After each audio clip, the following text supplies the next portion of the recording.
Som a Barcelona, al barri d'Horta, al parc Josep Maria Serra Martí. No sé si ho veieu, saps què passa? Que el nano que va encarregar les lletres diu de quin color te les faig? Diu, tinc una paret grisa, cara de les grises, que gris sobre gris sempre ressalta. Una caixa de ferro rovellat plena d'aigua, preciós.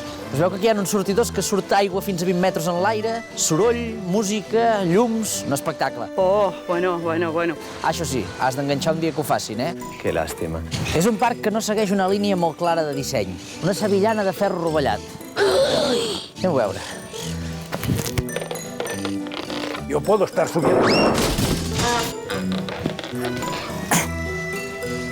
Espectacular. Al meu entendre, s'ha equivocat l'escultor, perquè la sevillana aquesta té dos colzes. Oi.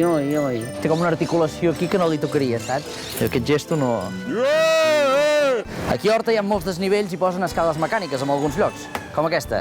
Tinc dues preguntes que m'he fet sempre. Una, això que posen aquí és per netejar-se les sabates mentre puges, aquesta mica de raspall? Mai! Segona pregunta, qui pot pujar aquestes escales? Dones en faldilla no, no es pot seure. Niños solos no, sabates de goma tampoco, cotxets no. Escolta, que perquè la fan si no hi pot pujar ningú, saps què vull dir? Manolo, cuando coloque la papelera hay que hundirla mucho para que aguante. Húndela, tira, húndela. I es va passar. Bienaventurados los cachondos mentales. ¡Ole tú! ¡Ole tú!